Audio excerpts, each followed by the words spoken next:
حضرت داؤد علیہ السلام کو اللہ نے اختیار دیا کہ دو چیزوں میں سے ایک چیز اختیار کر لو، چاہے علم اختیار کر لو چاہے بادشاہی لے لو، جو تم کہتے ہو ہم تمہیں عطا کرتے ہیں، چاہے علم لے لو چاہے بادشاہی لے لو۔ تو حضرت داؤد نے کہا یا اللہ مجھے علم دے دے، اللہ نے فرمایا جا علم دیا، علم کے صدقے بادشاہی بھی عطا کر۔ علم سے بڑی بادشاہی کوئی نہیں، یہ بادشاہی ہے۔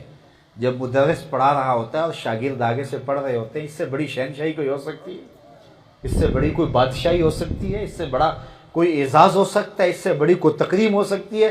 حضرت علی المرتضیٰ اسی لیے فرمایا ردینا بقسمت الجبار لنا العلم وللجہال مال، ہم اللہ کی تقسیم پہ راضی ہو گئے، اس نے جاہلوں کو مال دیا اور ہمیں علم عطا کر دیا۔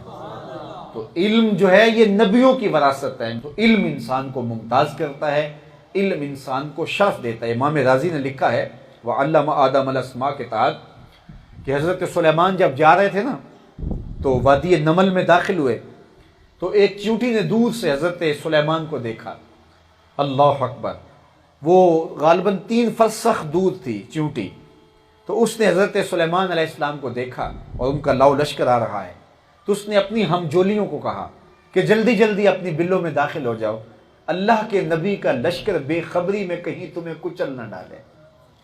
تو سورہ نمل اٹھا کے دیکھی، حضرت سلیمان نے اس چیونٹی کی آواز کو سنا اور فتبسم ضاحکا من قولها، اور چیونٹی کی اس بات کو سن کے اللہ کا نبی مسکرا پڑا۔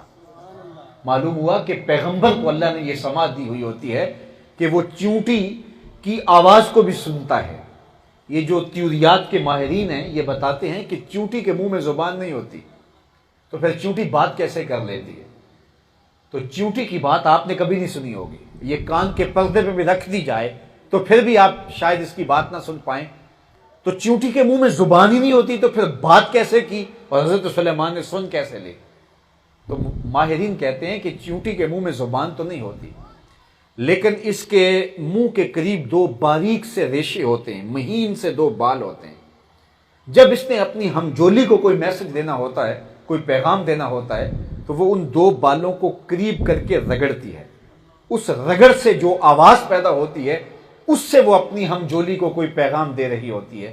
اللہ کے نبی کی شان یہ ہے کہ چیونٹی کے باریک اور مہین بالوں کی رگڑ سے جو آواز نکلے، 3 فراسخ دور سے، 9 میل دور سے وہ آواز سن بھی لیتا ہے، اس آواز کا مفہوم کیا ہے نبی سمجھ بھی لیتا ہے۔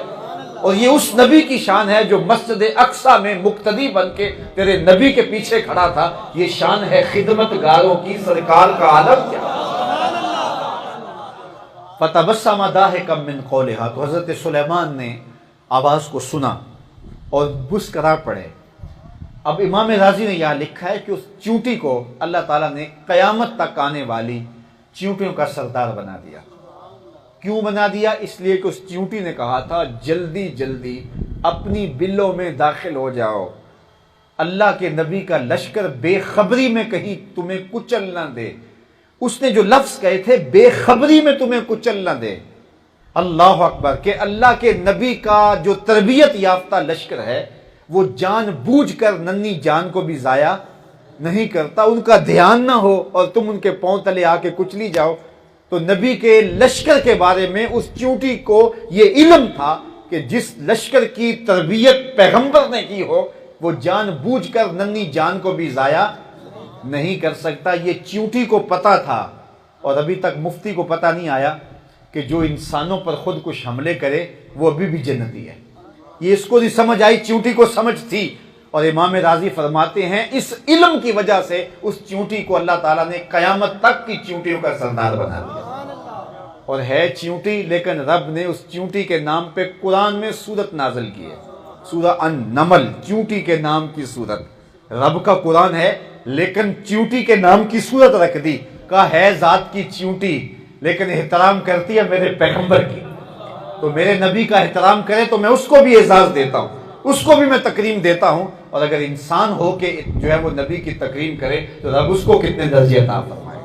تو اللہ نے حضرت انسان کو جو شرف دیا ہے، جو عزت دی ہے، جو وقار دیا ہے، وہ علم کی وجہ سے دی ہے۔